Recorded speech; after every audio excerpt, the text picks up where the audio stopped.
So, what'd you think about wrestling last night? My face hurts. Do you know that feeling you get when you blow up too many balloons? No, I don't. You don't? No. It's the one where the muscles in your cheeks get all tender because they're not used to blowing up 100 balloons for a party. Oh, so like the upper cheek cramp area. Yes, Okay. that. Yeah. That's how I feel. Really? Yeah. Because I grinned for 3 consecutive hours without taking a single break to make sure my face muscles wouldn't get damaged in the process. It was, I'm just going to level with you, dude. I went expecting it to be a joke. And I expected to be a bunch of just completely like dumb people. Like, how could they believe this? But I totally went on the ride, dude. How can you not?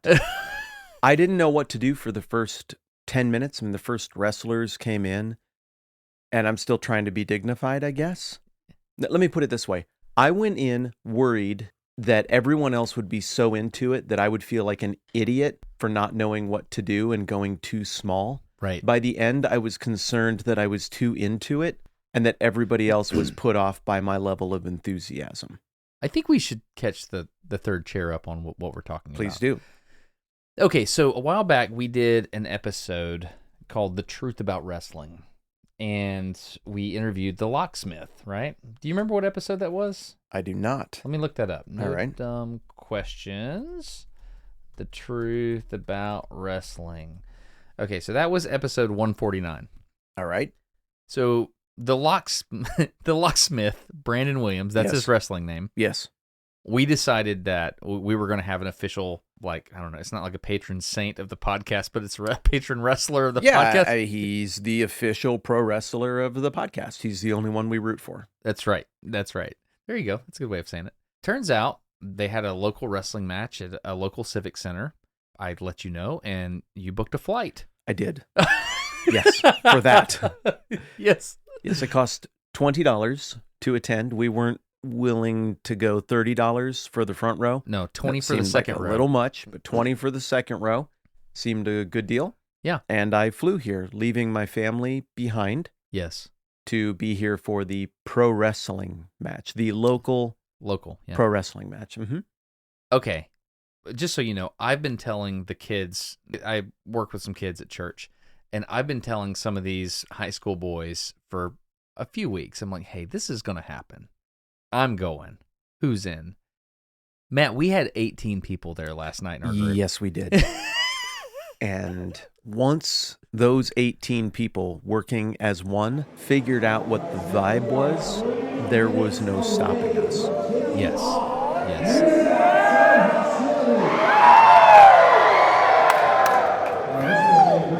Well, there's so many favorite parts. I have many favorite parts. How did you feel when the first wrestlers walked in? So they didn't dim the lights at all. No. I mean, you're basically in a community gym. Right. And there's a ring in the middle. What did you make of the ring? Smaller than I was expecting. Right? Yeah. Yeah. I was thinking it wasn't much bigger than a trampoline you'd have in the backyard. Yeah. It was half the size I expected. Yes. But once the match got going, it felt right. It did. It Mhm. did. And I didn't expect that. So I believe it's called New South Pro Wrestling. I think that is correct. I believe they own the ring and they have to like go and set it up because at the end we could see the wrestlers like, hey, I got to go tear the ring down now. Right. So it seemed like a community, like they're their own little community. Yeah, and it was weird to see two people working together who just an hour earlier had been locked in pitch physical combat, and then when one wasn't looking, the other one smashed him on the back of the head while their manager distracted the useless ref. And then a second later, a magic wizard witch princess came in with deer horns on. I did not and like blew that. black spit in his face, magic black spit, and then they're all chummy afterwards, taking down a ring. I find that hard to believe. Yeah, that's the first thing that made me think. Now hold on a minute. Wait here. a second. That was the first thing? What about when Rita? Sure. Rita Raccoon? Rita the Raccoon. trash panda? Yeah. When she was obviously borderline incapacitated, Yes. and her opponent like had her by the back, and he started pulling her tail, and she expressed pain during that. Shrieked in agony while he pulled on her raccoon tail. Yes. He put one foot squarely on her butt so there'd be resistance. so that all of the energy would go to that joint between the tail and the butt Yes. that you get in raccoons. Yeah.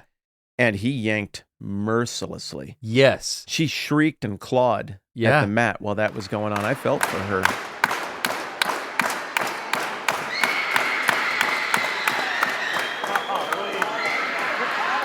So I think one of the things that was really fun is there were several people that showed up. One of which was Chappie, or basically Harold Wilberforce Sandlin. Yeah.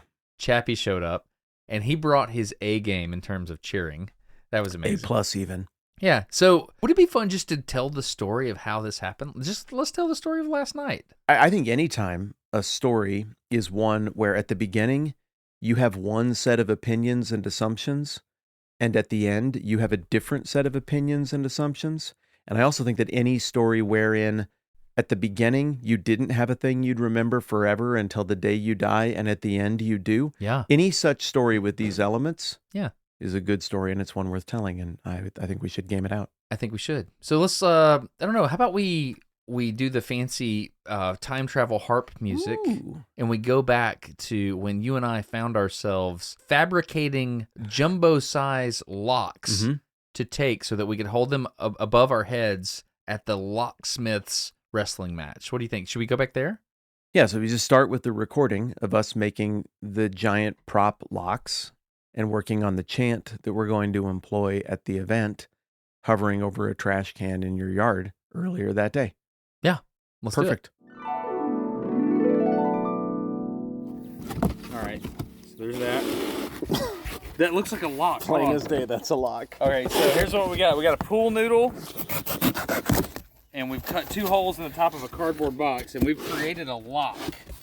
It's completely believable, dude. We use this duct tape. Everyone will know who we're rooting for. Oh, there's no question. All right, hold on. Here, hold it upright, and then I'll do the little circle. All right, I see. Are you going to cut a keyhole through the tape? Oh, that's a great idea. We need that. Oh God, this is awesome. We're making a cardboard lock. How stupid is this? And all it took was a box and a pool noodle and gumption and teamwork.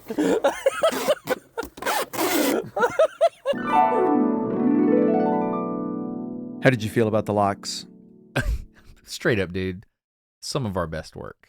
It was amazing how we made something that good and something that would prove to be that consequential. Yes.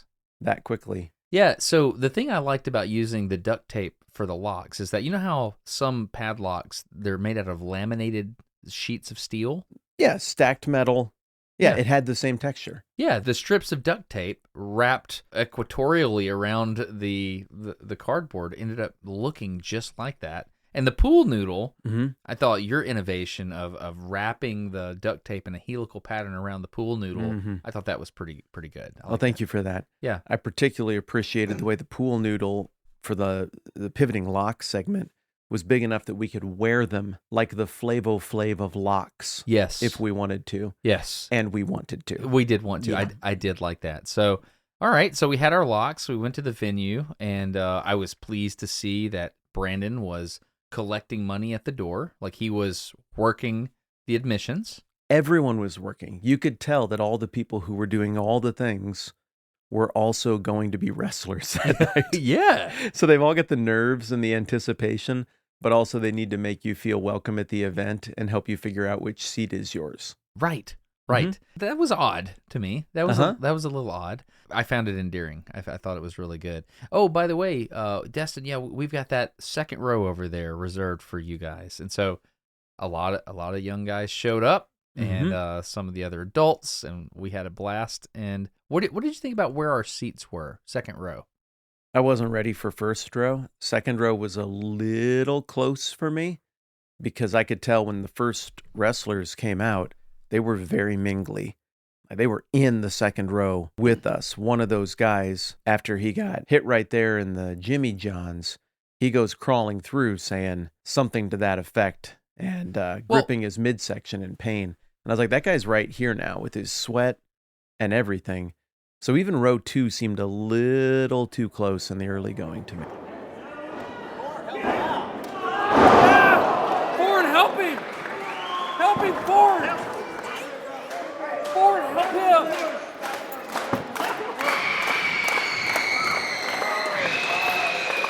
no! What is that? What is... Well, what did you think about how it started? Like, I expected... Well, I'll tell you exactly what. I expected them to say, let's get ready to rumble! That was not said. And That's copyrighted, man. That's worth a lot of money to say that. I'm not allowed to say no, that. We might get flagged for saying that even here. Like, it's a big deal. You can't just say that. Oh, I'm sorry. I didn't realize that. Well, you did it. Well, my bad. I did not expect people just to start wrestling. I expected to hear what the names of the wrestlers were going to be, and I expected them to get in the ring, and we were like going to hold their arms up and be like, this is Billy Barracuda, and this is Johnny whatever.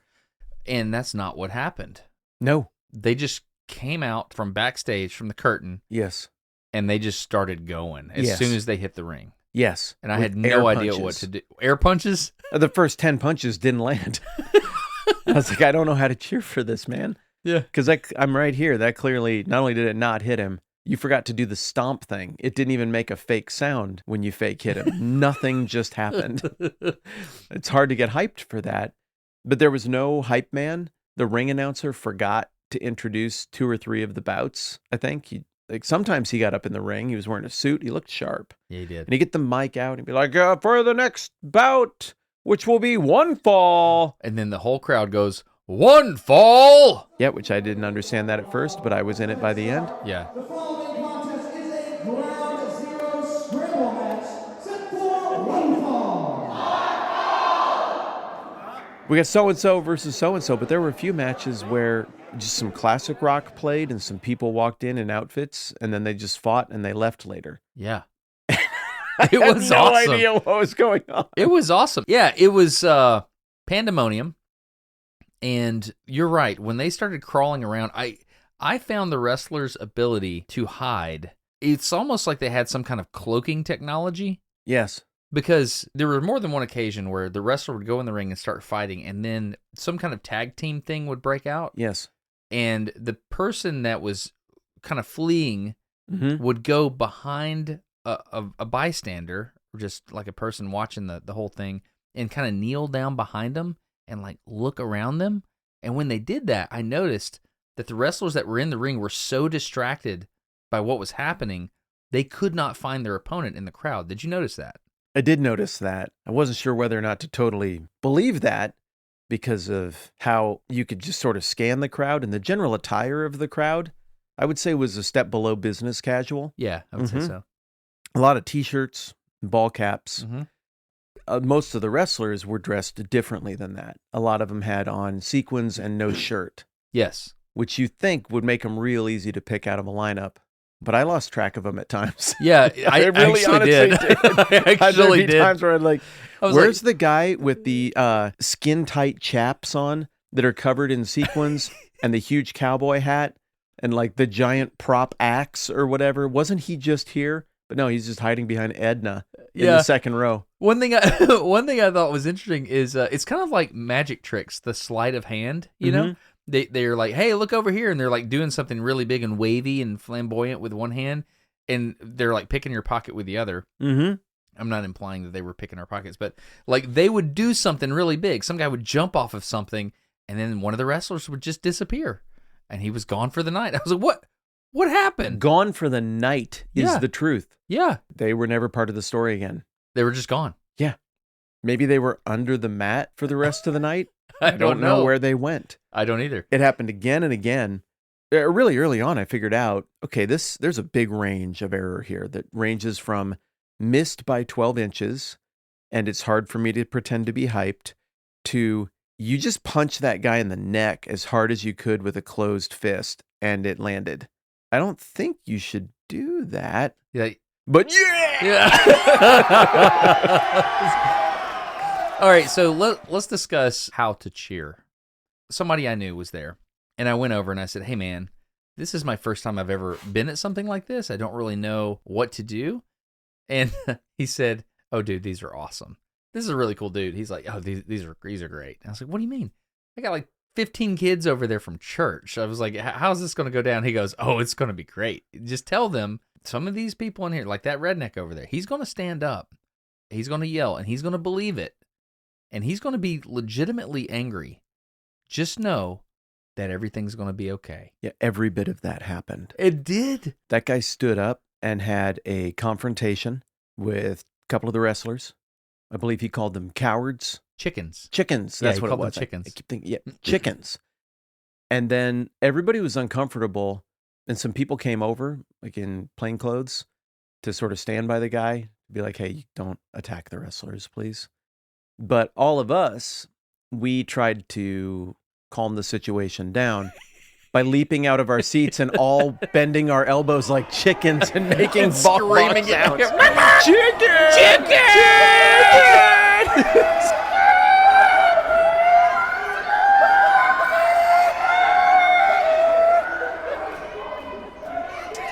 So Marvelous de-escalation technique. So my favorite thing was watching my daughter watch us. My teenage daughter who can drive.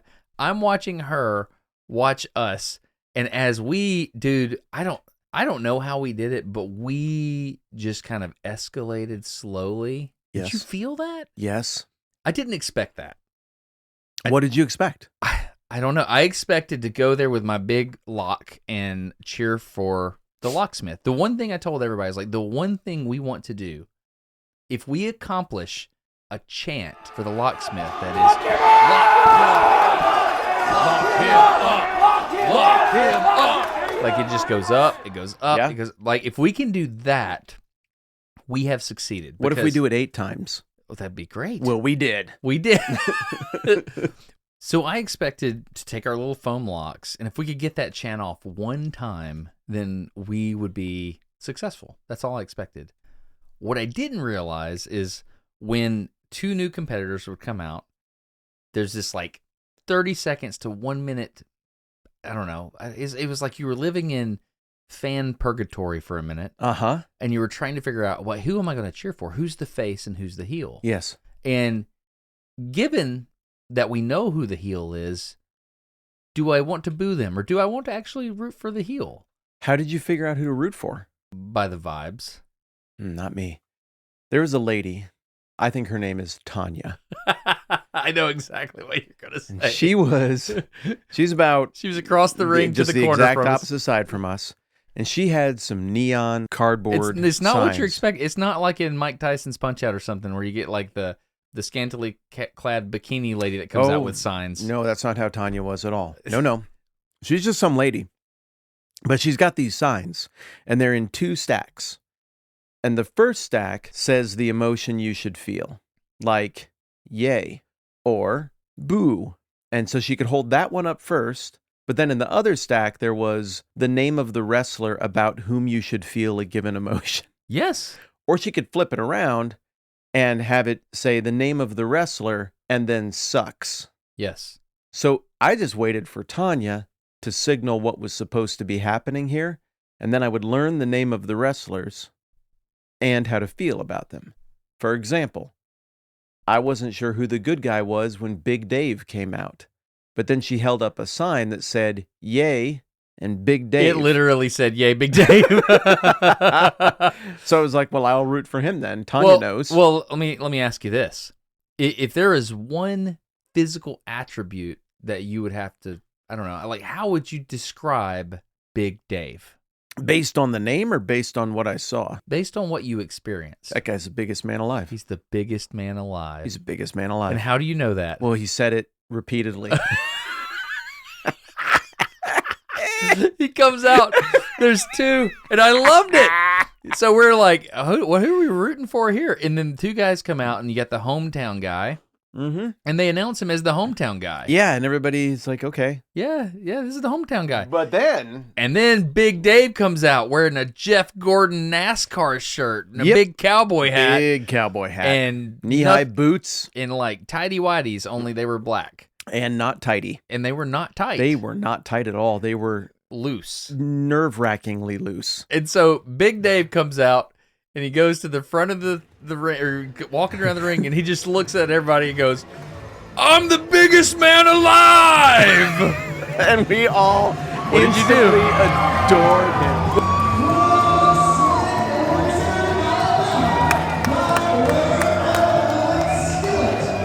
He's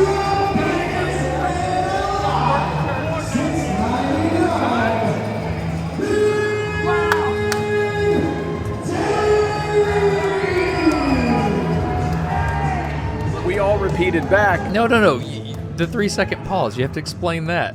What, the 3-second pause? What do you mean? My daughter was over on the side, and she said this is her favorite moment of the night. It's me, you, and Harold Wilberforce Sandlin side by side, and we're sitting there, and we've got 15 people in front of us we're all together. We're all going to just yell for whatever.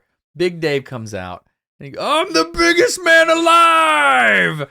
And she said she looks at us, and we were dumbstruck for like 3 seconds, and then we all at the same time said, "Yeah, you are! Yes, you are, Big Dave! You're the biggest man alive, Big Dave!" Here's one of the things I would say about Big Dave, just quantitatively. He might not be the biggest man alive. Think he is.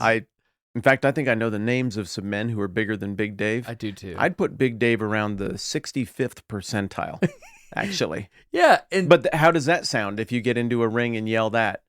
It doesn't sound good. I'm in the 65th percentile of largeness. Right? It's just not fun. That doesn't have the power to move men's hearts. So we've got a new sponsor today, right? Yeah, I'm really excited about this because I know the guy who owns this company. Yeah? Who's that? It's my pal, Luke. I've known him forever. I've known him since he was a young man, and I've watched him have an idea and chase down the idea and build the idea and be very modest about its success and undersell to me how effective the idea has been.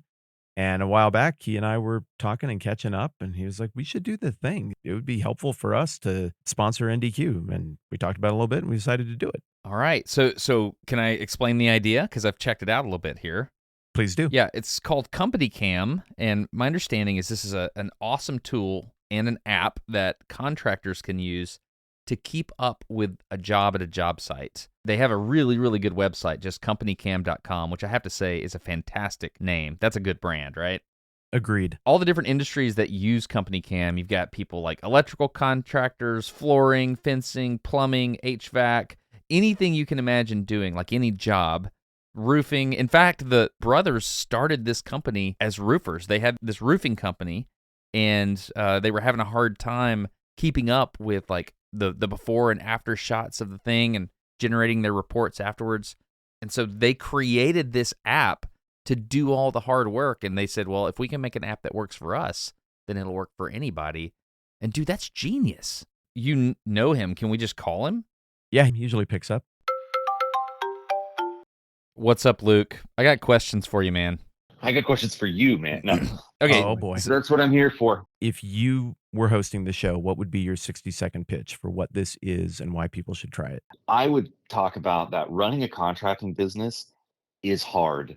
And it's hard because you have a different customer. The work doesn't happen at your office. It's like kind of happening all over the place. And the daily communication, coordination, accountability, it's a hard problem no matter how much tech you have.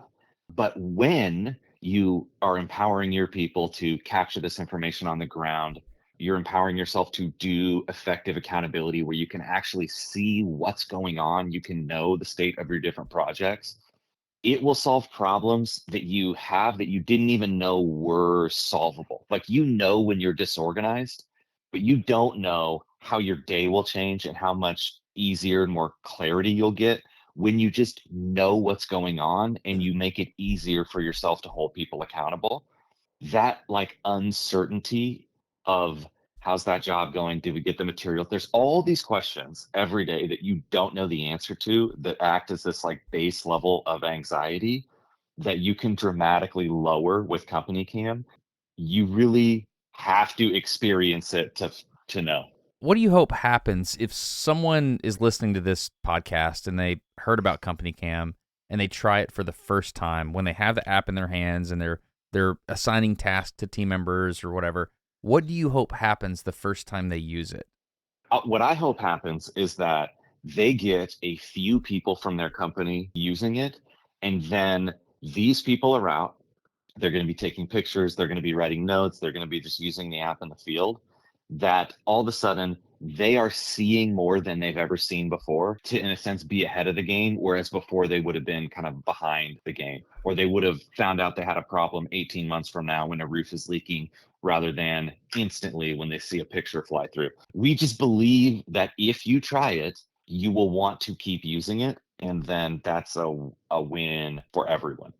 Okay, so the objective of this is to get people to download the free version of the app, the trial, try the thing out. I did not have to enter a credit card to do that.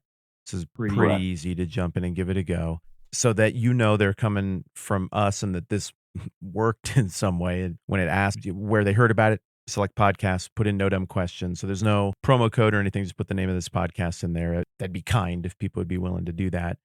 And you think most people will stick if they try it out. They'll figure out the application. and what Exactly. benefits it. Yes. If they get like 3 people at their company, I mean, they don't have to have that many people, but like really this is for teams.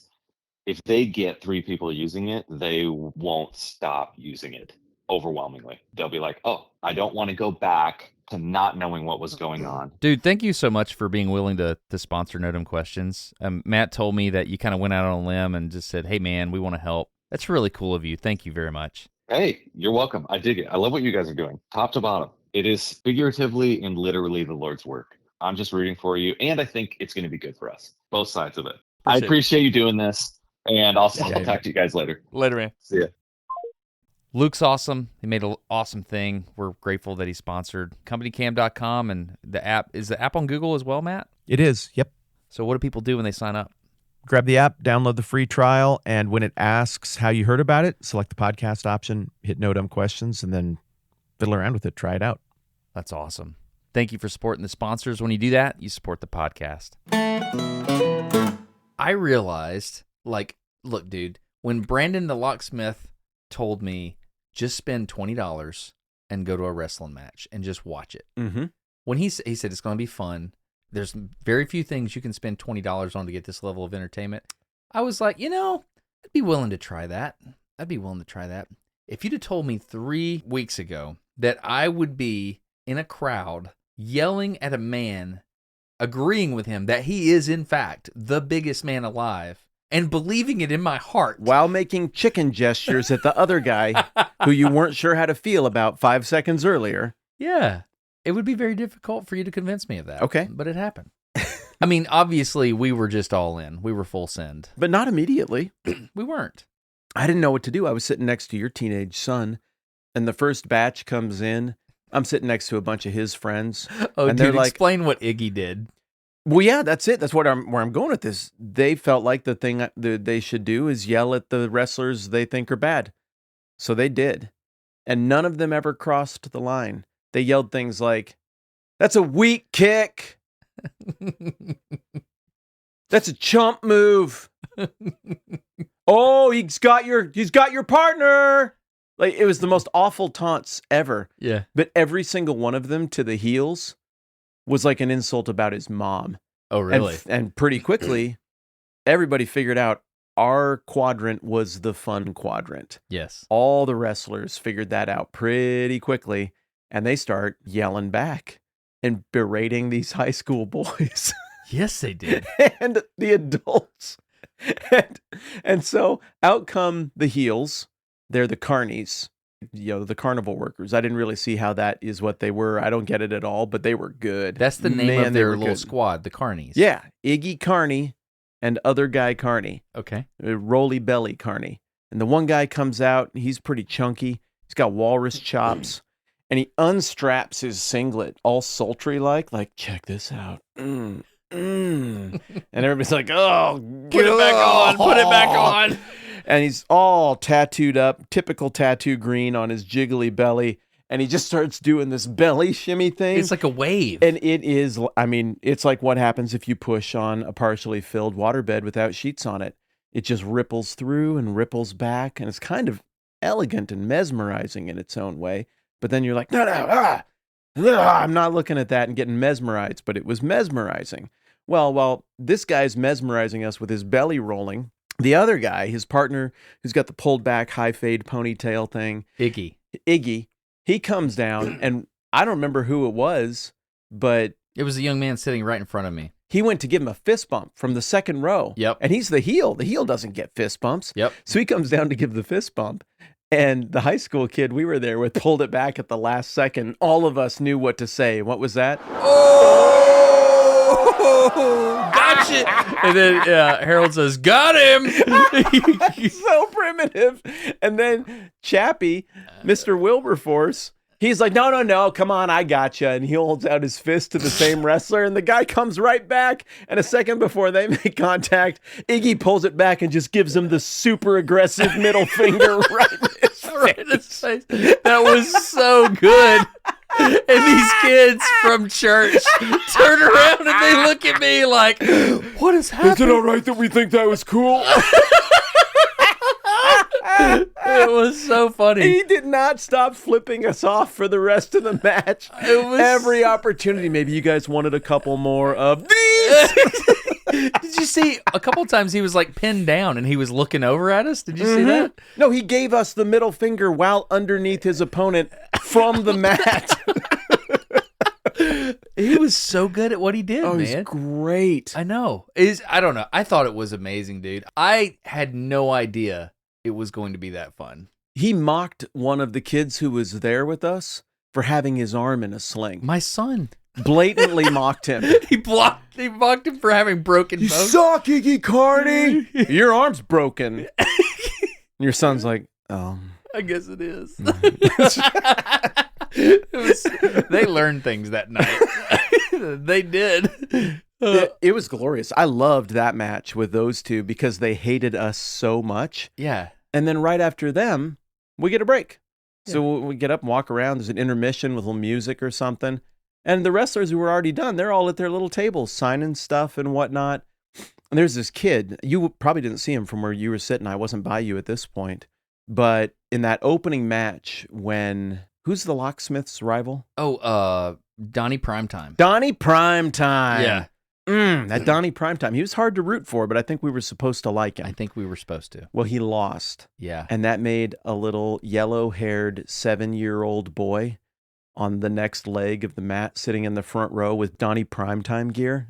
It made him break down and weep hysterically. Are you serious? He was brokenhearted that Donnie Primetime didn't win his match. Well, it didn't help that after he lost his match, they sucked his soul out or whatever that was. Yeah, there was a demon woman, a pagan priestess, Wiccan, who came over and she drank evil and then spat the evil in some sort of sporosomal form into his face to infect him with her evil. I think she put her evil inside him. I think that was it. I did not like that at all. Well, you shouldn't do that. I could have done without that. Keep your damn evil to yourself. I did That's like what my grandparents always taught me. And so it was fascinating. But the moment that the locksmith came out, I'm gonna be real with you, man. When Brandon came out, I felt something.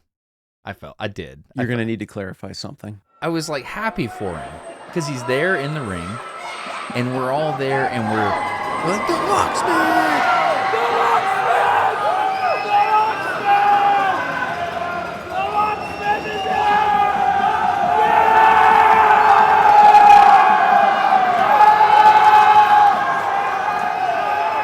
And we've got those locks and we're elevating them.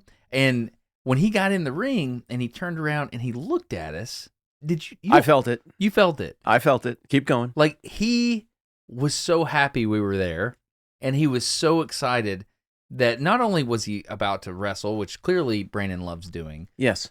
But he had a legit fan section. Yes. We were unironically cheering for him. Oh, without a doubt. Dude is basically wearing spandex underwear. And he is going up there to entertain us. And we paid $20 for this ticket. No, dude, I'm in. I am legitimately, unironically rooting for you to win and have fun and show well and succeed. And I was actually concerned that he was going to lose. I was concerned about that. I was like, I really, in my heart, I want the locksmith to win. Well, when his tag team partner, Rita, was getting her tail pulled by Sexy Sam. Was that his name? Yeah, I think so. And then the two angry circus twins were over there like goons, cheering and hissing at him. I was like, this has got to be a really tough moment for the locksmith, just emotionally, to watch his partner go through that. And there's nothing he can do because they can't reach hands. It's like the ceiling of the Sistine Chapel with God and man. Yeah, they're close. This close to making contact. And could they have made contact if Brandon had just straightened his arm the whole way? Yes, absolutely. But that wasn't an option at that time not an for option. reasons that You We're can't. clear. You just can't. Her tail needed to get pulled a little bit longer before finally they mustered the ability to make contact. And so simultaneously, this is the juxtaposition for me, dude. This is ridiculous. It is. Because as soon as the Trash Panda girl got back in the game and mustered her energy, she immediately went into a chest scratch attack and shriek move. Clawed the guy up. I was like, I don't feel great about this. But then the locksmith gets tagged in and he goes into his most assertive series of grappling moves because that's his deal. He's not a high flyer. No, he's very technical. In fact, I said that. Like I said during the match, he's very technical. He's very technical. Break his knee. Break it off. Yes. Because you kind of say what you're seeing. I think that helps. Yes. Yeah. Like lock him up. Yes, exactly. Or he's locked up. Things like that. Yeah. Generally, you want it to be 3 words Yes. or fewer. Yeah.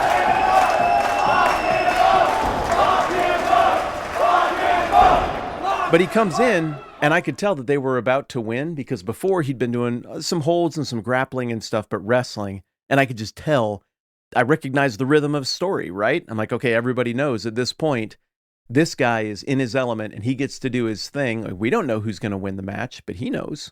He told us that. They know who wins the match. He's slated to win. He's playing for the home crowd. So you were reading him. I was reading him. You know, I was not going to ask him going in, like, dude, you winning tonight? No way. I'm not putting him in that spot. There's no way I'm going to ask him. But as soon as he came back in after the whole raccoon incident and he gets to start doing his thing and he's making sure he's facing our direction. Like, you notice that? I did not notice his that. backside was never to us when he did his specialty stuff, his grappling and arm bars and locks and all of that. He was always facing us. So his fan section could appreciate all the intricacies of what he was doing. I didn't see that. I couldn't tell. As soon as he went into that, it's like, oh, the hero is powered up and is He had able a to do star. the special moves. He has the star. Shine. It's got the shine. Like, this is it. He's going to win. And sure enough, it's the way it played out. But dude, from the moment he came in and his music came on and we realized it's the locksmith, nobody got that reaction the whole night. It's probably, what would we say, 300 people in the room? Yeah, 300 or so. Which I think is a really good turnout. It felt impressed great. me. Yeah. Yeah. He comes in, he gets the best reaction of the whole night because immediately 20 people, and then, thought contagion happens, another 10 around us, leap to their feet. We got these giant, oversized, ridiculous cartoon locks. We're not ironically cheering. We are rooting for the guy, and he fed on it. He did. You could see it. And then he wins. We get what we came to see. No. Not only did he just win, dude. So we're in there. Lock him up. Lock him up. But then his opponent, Sam, he tags in somebody else. Yes. The girl. And Yes. she comes in. And then it goes from lock him up to lock her up. Yep. Lock her up. Immediate pronoun adjustment. Very sophisticated on our part. Lock her up. Lock her up. Lock her up.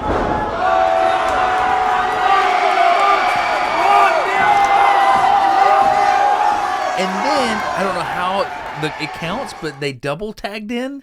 And there were multiple people in there, and that finishing move, dude, where he locked both of those girls up by the feet or whatever, and we said, "Lock them up, lock them up," and he did. Yeah, and they simul-tapped out. Yes, It wasn't like one reached the point where she couldn't bear it any longer. right. Because they're twins. Yeah. They have that psychic empathetic link. Yeah. They both felt the same amount of pain Yes, from each other Yes. and from their own bodies. And they knew to simultaneously tap out at the same time. Cue the music, cue the celebration, cue the locks in the air, cue the complete emotional freak out from the entire cheering section. dude. The two things that were said during that one right there is when Chappie is sitting to my left. So the locksmith gets Sam in some kind of arm bar thing, and Chappie just says, "Break it off!" Break off his leg or his arm or whatever. Break it off! So silly, dude. Oh, Okay, God. what's the second one? Well, the second one, was this with you? I think this might have been during Big Dave's match. So when we're sitting there and I'm so sorry. The guy incapacitates his opponent, and he like damages his arm. Right? He spins it. Yeah, it was Big I Dave. think it was at least 720 degrees of rotation Yeah, at the just shoulder. kept going. Like, Kept what are you doing? He rotates the arm around, and then the guy can't move, and then you just scream out in a quiet moment. It's like when that moment when everything goes quiet, and you just scream out, "Use your other arm." It was so stupid, and then you immediately hid in your hoodie because you were embarrassed. I was embarrassed. I'm still embarrassed. It makes me nervous, sweaty. I'm wiping tears. Use your other arm. The other thing you said, I can't remember if it was Big Dave or the other guy, is the guy is like bearing down on the guy. He's like, oh, like I've got him in a hold, and like I am overpowering you. And it's quiet in the whole thing, and you just scream out, "Reverse it, reverse it!" And then he's like, "Oh, I hadn't thought of that." And he did it. And then he reversed it. He was able to overpower his opponent because of your ability to That's tell the him to power reverse. of teamwork. Oh crap. Oh, dude, it was good. I enjoyed it, man. I'm glad the locksmith won. It was wonderful. I'm excited about that. Yeah. Well, we get to the halfway point. So the locksmith, there's one more after that. And then there's an intermission. And I think everybody felt like our job here is done. We should all leave. So everybody said goodbye to each other from our whole group. Like, I got some stuff I got to knock out. So I better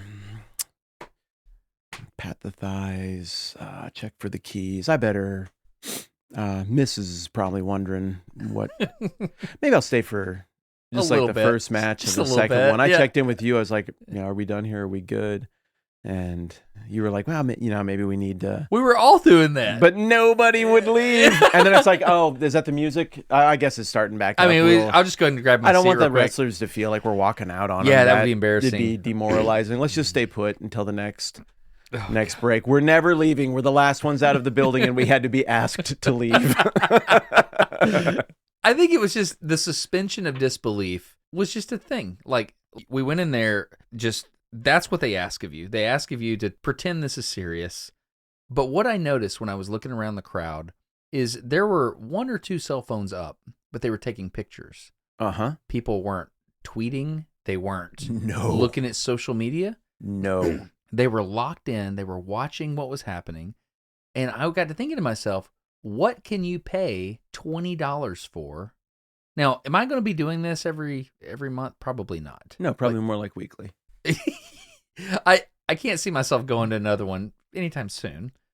But it was a great thing to have done, and I will remember it. And I cannot think of very many things that I could pay $20 for that would give me lifelong memories like that. Can you? No. No, it was special. I got on the phone with Camilla last night, and she's like, how was the wrestling? Oh, sweetie, thank you so much for asking. An hour later, I'm crying again, and I can tell she's on her keyboard or working or something. Yeah, good. sounds great. Okay, she was doing her best. It was late. She was tired, but I really wanted to talk about that wrestling Dude. because it was a blast, and I never felt the impulse to check my phone. No. Not even like, I shouldn't. I'm at a thing. I should be respectful. No. It never even occurred to me to get it out other than to grab a few photos of the most ridiculous moments. Yeah. And I didn't see you go for yours. No, I just took a couple of shots and video, and I was very interested in the kids around me. Like, what are they doing? At one time, the one guy that was sitting by you, he had one of the locks we had made, Mm-hmm. and he was holding it to his chest like a child would hold a teddy bear, Mm-hmm. and he was watching the match through the clasp of the lock, Oh, which yeah? was a foam pool noodle that we had Mhm. wrapped up tape around. Mhm. He was watching it through that, and I was like, man, that's incredible. So at that moment, this was after the locksmith had already wrestled. I pulled out my phone and I sent one text. I texted Brandon. I said, dude, this is a great show. The kids are totally going on the ride, which is what he called it. Yeah. When he was explaining wrestling to us. Yeah. They're going on the ride. All that being said, there were a couple things about it that worried me. Was it when the one guy kicked the other guy right in the base of his spine, and then he held it and went to his knees and looked up at us with eyes that said, please help me, I'm badly injured? Was that it? I mean, there were a couple moments where they sold the injuries to the point where I was like, I'm actually concerned. Yes. And then there were a couple times when they did a move or whatever, and I was like, I'm pretty sure that guy just hit his head.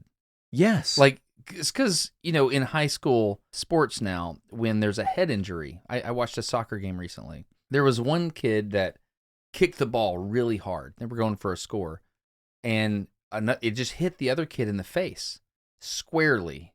And, their head goes back, and and they're dazed for a second, and the ref stops the game. Like, hey, stop. Concussion protocol is in effect. Go to the sideline. You're out for a week. You have to be evaluated by a medical professional at this point. A couple of hits happened that I would say far exceeded what my concussion protocol would have been. Yeah. That bothered me. That happened twice that I can think of. It was in the last match. What's the highest in the air you think any part of anybody's body was at that event? I'll tell you exactly. So we're watching the ring on the left side. There was a time where one of the high flyers got up. It may have been Donnie Primetime, or it would have been one of the carnies. They got up on the turnbuckle opposite the ring from us on the left, and they jumped down onto the floor, onto that, I don't know, the Norse-looking demon guy or whatever. Right. And clearly his job was to catch him / be incapacitated by the flying thing. Yes. And he did that, but he was legit probably 10 feet off the ground. Maybe more. How high is the ring? 3 feet? Yeah, I'd say 3 feet. Okay. How high are the turnbuckles? Another 3 feet? They're probably 5. Oh, yeah, because you don't just go over the top. I bet they're 5. Yeah. So let's say we're at 8 feet at the Yes. top of the turnbuckle. Well, that seems about right. Yeah. Like, certainly the top of the turnbuckle still felt like something you could hop up and just tap the top of. Yeah, So yeah. call it 8 feet. Then, how high is Johnny Donnie Starshine Starbuckle? What the heck is his name? Primetime. Donnie Primetime. Donnie Primetime. 6 feet? footer? Yeah, 6 feet. Okay, so now we're at 14 feet, and he jumped up Yes. off of that turnbuckle, and he turned downward in a swan Like dive. a belly flop. Yes. No, his head was below his waist at one Yes. point in that flight. Yes. So we're at 14 feet standing. Even if he only got 12 more inches, that's 15 feet in the air, dude. It was too much. I thought it was too much. I think I actually turned to you or one of the other adults. I was like, man, this really scares me. Like, I'm got it. We're doing this thing. We're watching them wrestle. But I was legitimately scared that these grown men were going to injure themselves in a permanent way. The last match had a whole different energy. Now, you could tell these are the two guys who are most experienced, and everybody did really well. I loved the Big Dave match Yes. because it was absurd, and Well, he's the biggest man alive. he's the biggest man alive. Yeah. He completely understood the exercise. Mhm. Dude grasped the assignment and then nailed it. It Mhm. was wonderful and Mhm. ridiculous. Perfect. Other things happened. There was more tag team matches. They were all pretty fun. But the last match was between I don't know if he's a local guy, but everybody locally really liked him. And he's a big dude. Toon? Yeah. Yeah. Yeah. Dimensions. What would you say on Big Toon? We were talking about that this morning. Toon was every bit of 250 pounds. 6 foot tall? Probably. Maybe a little under. Maybe a little under. Yeah. Right? Yeah. His rival comes out and he's playing the heel. The rival's name is Rico Gonzalez, Yes. and he is Mexican. And they announced him as being Mexican. Yeah. From San Francisco, Mexico. Exactly. From San Francisco, Mexico, he is the Heartbreak Killer. He is Rico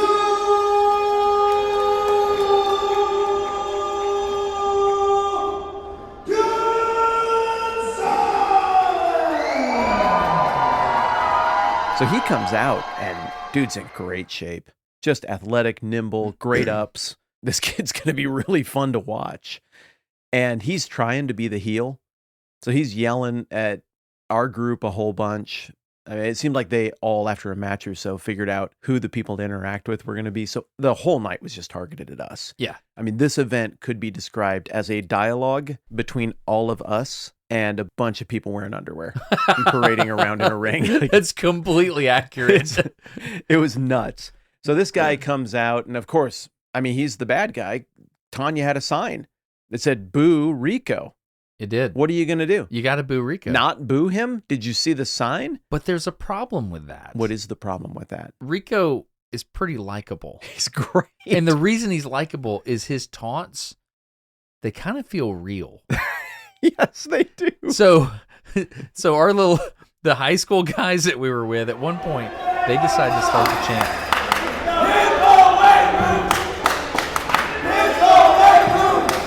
He is in better physical condition than anybody in the row that's clapping. Oh, no doubt. Yeah, it's not close. No, not even close.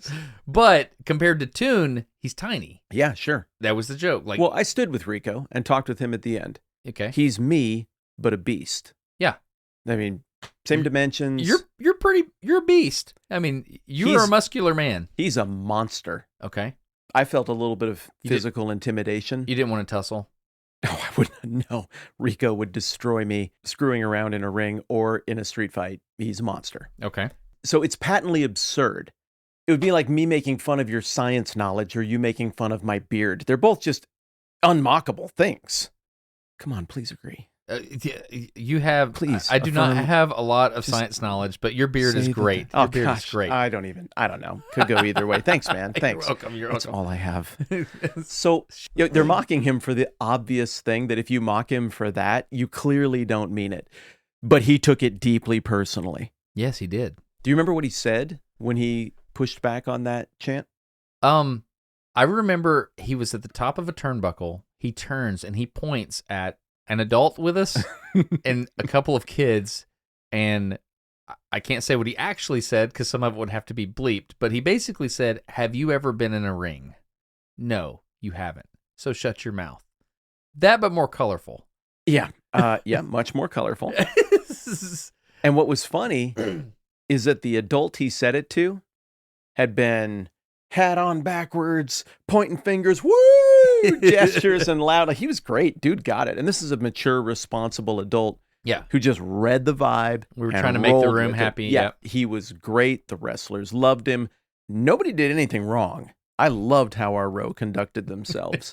But in that moment, he clearly felt chastened and reverted to a Southern gentleman and more or less took his hat off and muttered, "Yes, sir, I apologize." I have not been in a room. You are correct. I've never been in a ring like that. You make some good points. I should not have said the things I said.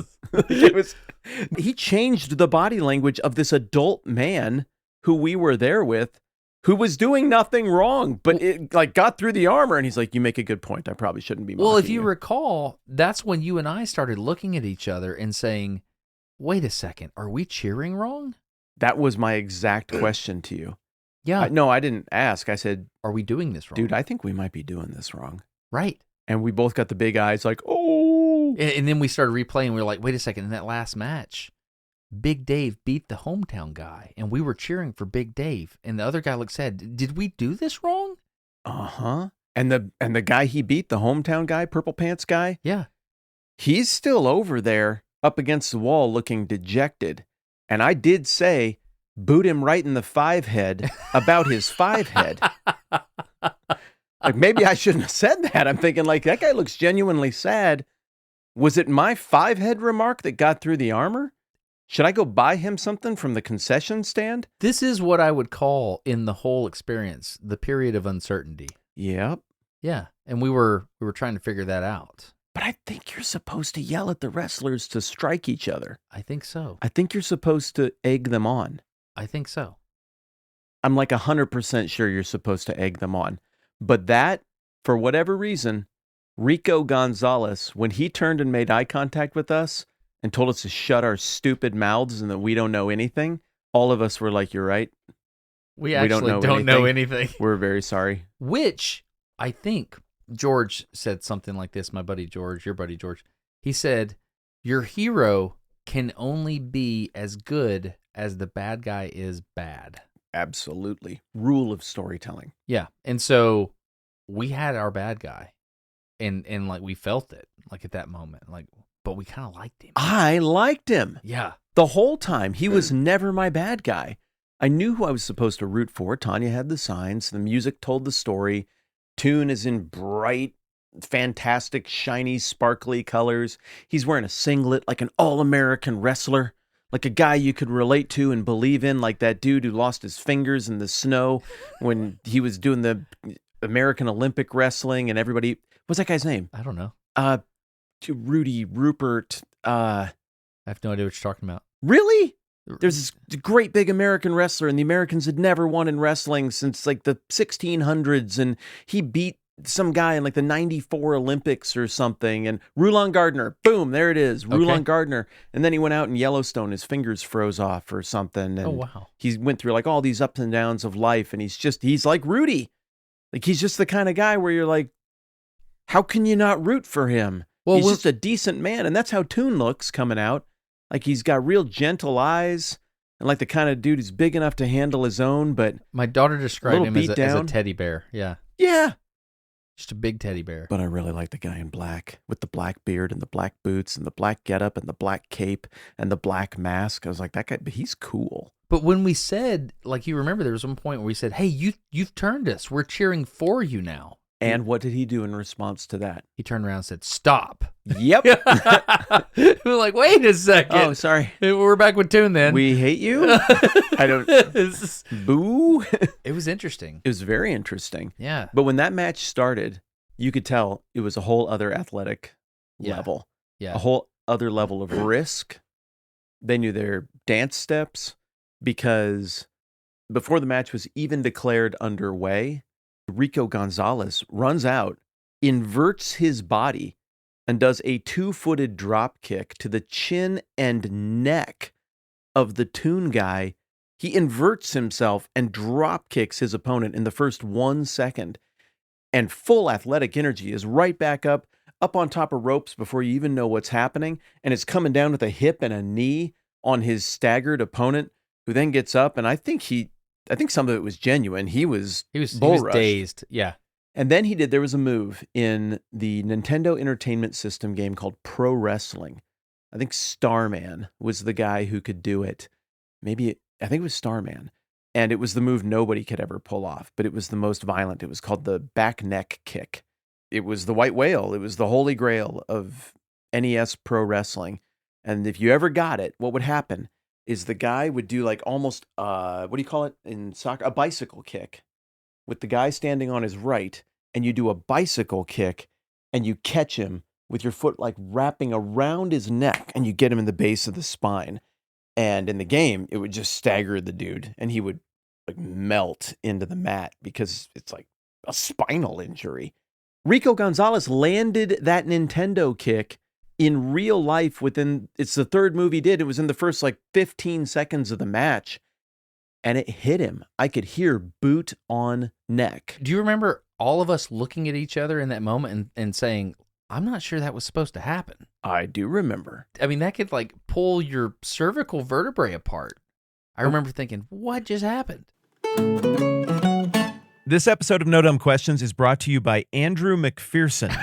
Destin, what do I mean by this?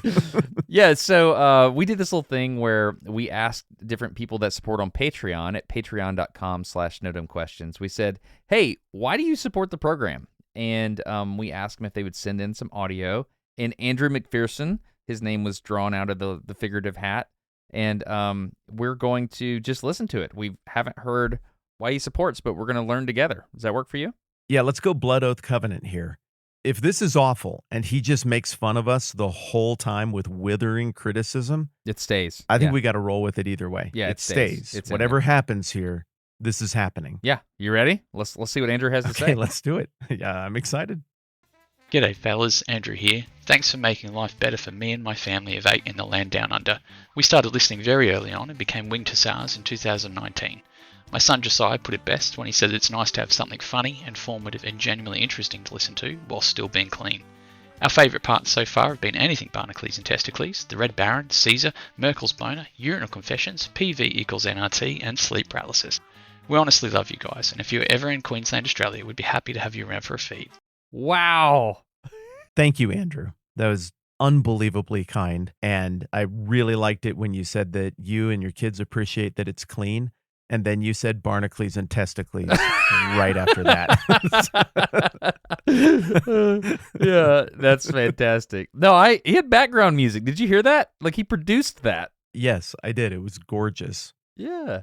And how do we have so many people who listen to this who have radio voice quality diction and enunciation? That was lovely. Yeah, I know. Thank you so much, Andrew. That was fun. So if you want to support for any of the reasons that Andrew supports or your own reasons, that'd be great. And you can do that at patreon.com/notumquestions. Thanks, Andrew. Andrew and family, thank you a ton for liking this and being willing to vouch for us in front of people. That is super kind of you. And thanks for making the podcast happen. Thanks for supporting the thing. And thanks, Josiah. I like your name. I have a question for you. Yes. Would you recommend, if there's a father out there with a couple of young boys, would you recommend he take his child to, let's say they're 12 and 14. Would you recommend a father to take his young boys to a wrestling match like that? I've been to one, so I can only speak from the one I've seen. It's possible this was a total outlier and that our very presence changed the experience enough. You know, we were 5% of the audience and we were loud. So there's a lot of caveats here. But based on what I have seen 36 hours ago, I don't know, maybe I wouldn't. Now, yes, absolutely I would do it. Why? First and foremost, well, okay, you can't be more entertained than that for $20. Nobody was tempted to look at their phone. Think about that. That's not a throwaway observation from you and me. Nobody was tempted to look at their phone. Yeah. Name anywhere you're not tempted to look at your phone. Let's say you got cheap tickets to the opera. Are you going to check your phone? Yes. You are. Let's say that you get to go and hear some keynote speaker who's very interesting, but there's like 5 other speakers with him, and you go to a really interesting conference for the day of things you're into. Do you check your phone that day? I do, yeah. Do people check their phone when they listen to you speak at events? I'm sure, yeah. I can see them checking, even though they traveled to hear me talk about a thing. Okay. The phone is very interesting, and I'm only marginally interesting, and I'm not threatened. Are you saying I or should offended start by wearing that. spandex Again. when I do talkie talks? Obviously, that's the take home.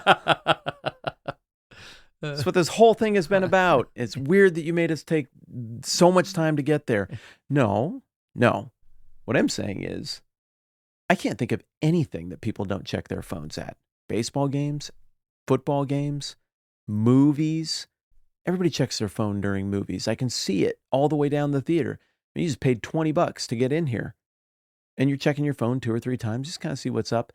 Nobody did it. I didn't see it happen even once. Nobody. Didn't either. Yeah. That's a big deal. It is. It's a big deal, and that is worth noting. So that's reason number 1. It was genuinely engaging and genuinely got me away from that stupid, accursed black mirror I carry around in my pocket. Reason number 2, name a better exercise for reading the room. From what perspective? Dude, if a father were to take their 14-year-old and 12-year-old son to an event like that, one of the ways you got to set it up is, guys, I don't even know what we're supposed to do here. I don't know how we're supposed to act. I don't know what you're supposed to say. But part of the fun of this is we're going to figure out what this event is and what this crowd is like tonight. And we're going to try to participate in a way that's fun for us and fun for others. That is a social exercise. You can't do that in a bubble. You have to read the room. Who's here? How are they acting? If it's a different room, we come off as mocking a thing that they love. But I don't think we did. I think we all had a lot of fun together, including the people we didn't know going in. And the wrestlers were reading the room. I bet they've got different vibes that they put out depending on what the crowd is like. And so every time you go, I mean, it's all shtick, but you also all paid $20 and everybody has goals and your integrity and character still matters. But to demonstrate proper integrity in this environment and proper character, you sort of need to mock the wrestlers, or you're aloof and above it and not getting it. It's like the person who goes to the dance recital but refuses to smile because I'm just not going to smile. Whoever smiles is doing it right. You're the one who's into it. You have to smile and participate and read the room. And I think it's a great exercise. I think there's a ton to break down about those little social dynamics. And on top of that, people in underwear kick each other in the face. It's true. I would say, having done it, having taken kids to a wrestling match now, I would say it's super important to teach the story arc and explain that before going in. Well, maybe not, but I thought it was important. Well, walk me through that. Why do you think that? Well, Brandon walked us through it. He talked about, you've got the face, you've got the heel, you've got the shine, Okay. you've got the heat. You know, the shine being when you're invincible, and the heat being when you're really, getting attacked and everything's hurting, and ultimately prevail. Once you understand storytelling and you go into that, you can see, oh, well, this is why this is working. This is why that man to my right. Did you notice he had a holster for his dip?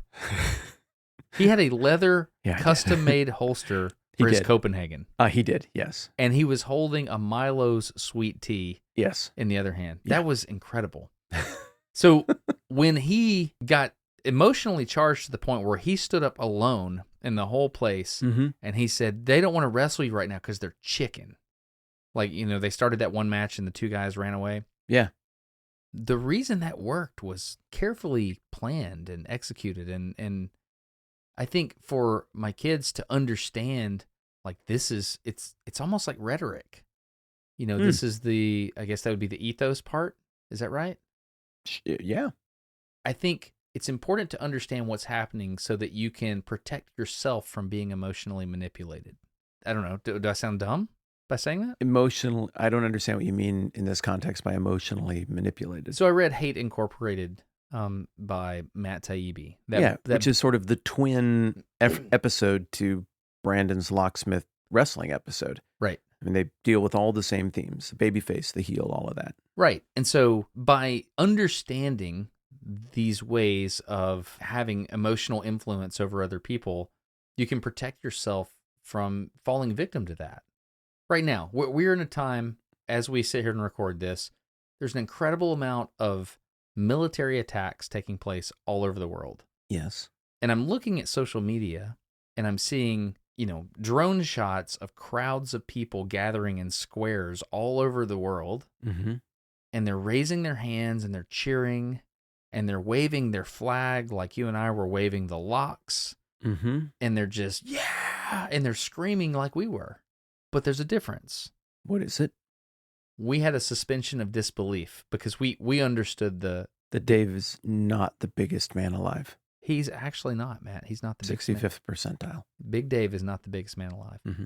And so we could see that and we understood it, but we were participating for fun. There were people there that didn't understand it the way we did. I'm not saying that we're geniuses because we understood that her tail wasn't attached. Okay, but let's break that down. You understand what I'm saying? What's a time when you've been a flag waver in a square or tempted to be duped in by the babyface and heel thing at an earlier point in your life, to the point that you would stand up like Copenhagen holster guy and actually try to insert yourself into the mix? I mean, at the risk of sounding like an idiot, I think after 9/11, I think we all, there were very few people that were willing to say, hey, don't take away my privacy. I think everybody was ready to get revenge on whoever did this. I'm embarrassed to say that I watched our the government surveillance program was born anew on that day. Because we forgot to think straight about it for like 6 months. Because we were That's angry. all it took.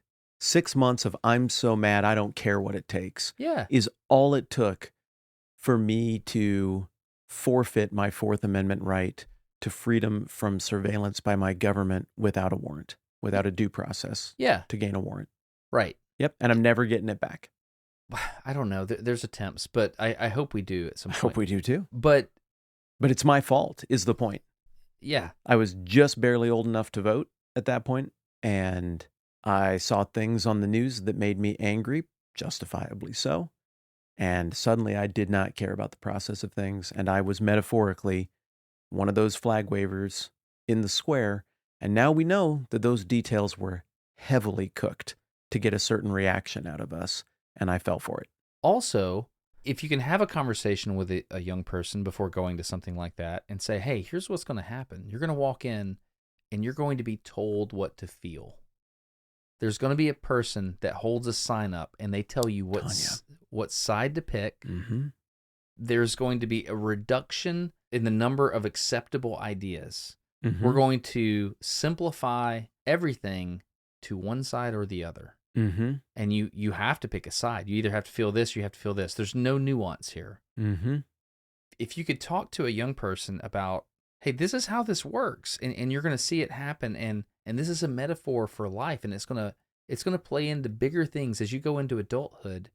You're going to see people reduce the number of acceptable ideas that are possible in a conversation. Yes. Yeah, and the ring is a metaphor for that. It is. The only thing we could be doing right now as we're watching this match is not have two people in spandex beat on each other inside the boundaries of this ring. Everything about this is an artificial construct. The ring, the event, The referee. the music, the referee who, can I just for a minute? Yes. That guy was worthless. Well, He never had control of that event. He was inattentive. At one point, he got knocked out. Did you see that? Oh, he's just laying there. He might be dead. he No one vanished. even checked on him. Did you notice he was laying there Mm-hmm. and then he vanished? Did you notice And that? there just wasn't a ref anymore. Where did he go? Did you notice that he never said any actual words? No. So here's the deal. You mentioned this to me, Mm-hmm.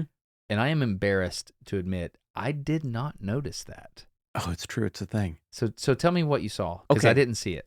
What sound actually comes out of your mouth when you're driving and you make eye contact with someone else and you're trying to communicate to them that they can go through the stop sign first or whatever? Oh, Not- hey, not what are you diddly thinking. do, neighbor, go ahead. Is that what you say? No, That's the it's actual not. sound. What actual sound? If I was in the car with a microphone, what sound would I hear you make when you're talking to them? You're saying I point at we're all enclosed in our cars. Yep.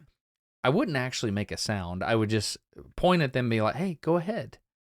I might talk out loud and say, hey, go ahead. You first. But more often than not, I would just look at them. I would raise my eyebrows. I would make eye contact, and I would kind of shoo them on with my hand. Like, go ahead, you first. Yeah, you don't use words because they're far away. I'll tell you what I do. I don't say words. I mouth words, but it's the only time I don't make the sound is when I'm in a car. We're at a stoplight. Somebody makes a gesture like, is it okay if I, change lanes in front of you? Yeah, you bet. I'll give them the thumbs up, and what I'm mouthing is, you bet. Sure. Yes. Okay. But I don't make the sounds. I don't know why. No one ever taught me to do that. That's what the ref was doing the whole time. See, he'd get into arguments with one of the tag team partners who conveniently could always get the ref to turn his back to the entire ring while some illegal shenanigans are going on. And the ref's over there, Like wagging his finger in his face. but he's not. It's just watermelon. He's not saying nothing. But what was so interesting is he was 10 feet from me, Uh-huh. and it never occurred to me that I could not hear the ref. That did not occur to me once. That's funny. That just means, like, yes, there was suspension of disbelief, but at the same time, there was stuff happening that I didn't understand. And so for me to sit here and pretend like, oh, yeah, teach the kids to make sure that they understand everything that's going on, and then here I am not even realizing the ref didn't talk. So I can still, it may be hubris to think that you're above it and able to see, oh, these people are being manipulated and I'm not. There's only two options. Yeah, exactly. Because clearly I didn't see that. I guess let me just get right off this little high horse I'm on here and say it was good for me to understand that these are the way these things work, and also be aware that some of it is possibly effective on me. Yes, of course. And me. This is the most obvious construct ever. These people were taking our tickets and they were sitting together. They were fine. They didn't hate each other. They were laughing about things. They were working together as a team to make sure everyone got seated in the right seats. But now they're spitting black oil in each other's faces and pronouncing curses from beyond upon them while wearing deer antler skull helmets. Like, come on. It's a construct. It's absurd. It's theater. It is ridiculousness. It's over the top. And we all know, and the only real question is, how do we find the dance steps and the social pace to participate so we can feel like we're a part of the construct? Yet, to outsiders, like when I look at other countries manipulating their people. I'm like, it's a wrestling match, idiots. How can you not see what that party is doing to your country? Yeah. How can you not see? And yet here I am over here writing very important tweets and then deleting them at the last second because I tend to not do that. But, you can get me to be a flag waver. You can get me worked up. You can tell me it's this guy in the purple spandex or it's that guy in the red spandex, and you must pick. And if I'm not really paying attention, it'll work on me emotionally, and I will find a way to make my logic follow my emotional decision. I'll find a way to get my writer to agree with the decision the elephant made. It's so funny, for as smart as I would like to imagine myself to be trying to be, that I'm a sucker for the pro wrestling gimmick. I am too. I am manipulatable. I am too.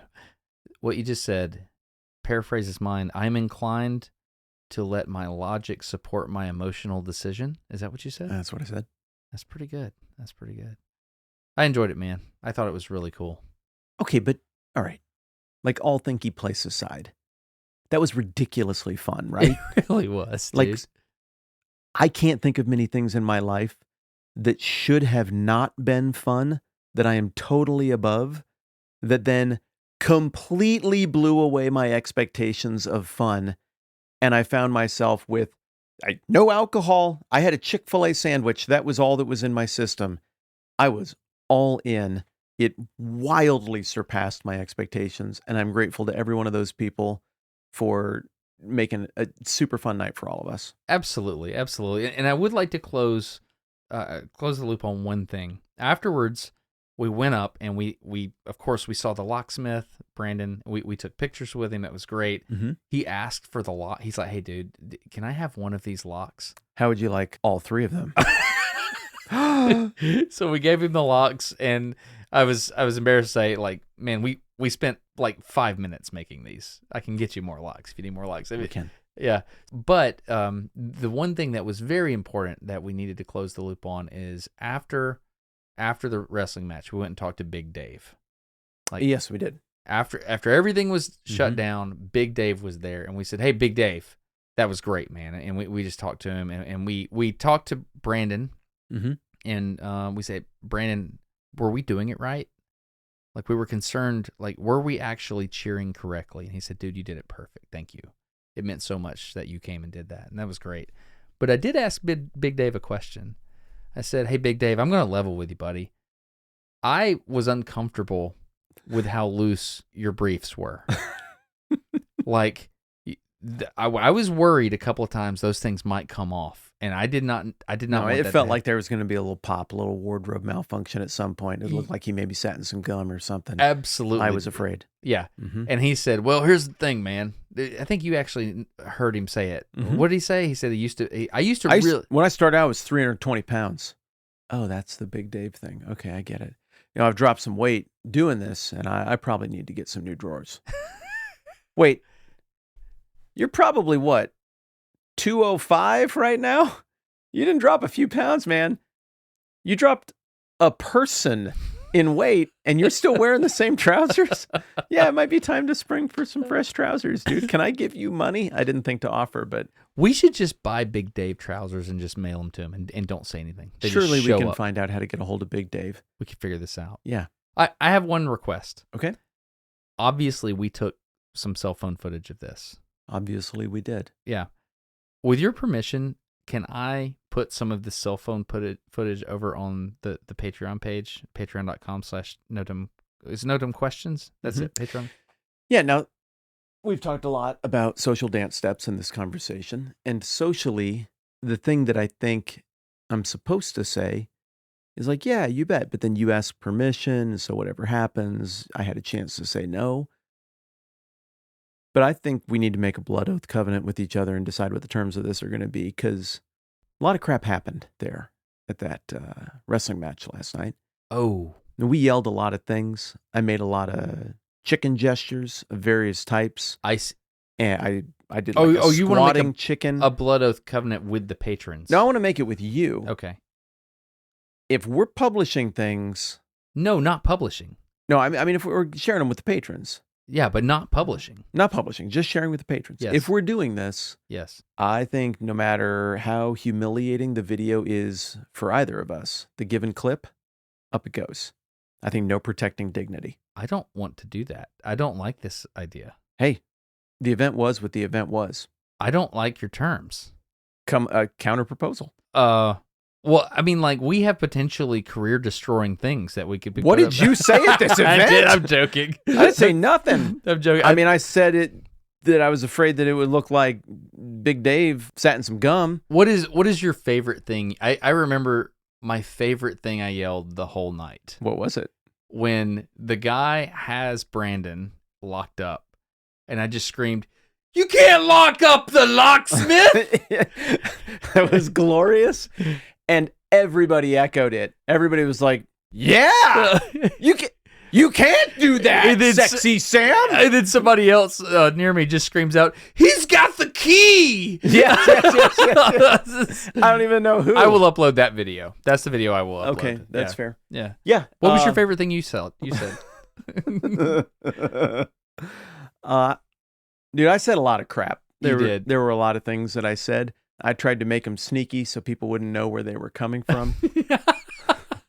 Did we capture you saying you got to reverse it or use your other arm? Did we? I don't know. Because I started crying after that. We need to find out.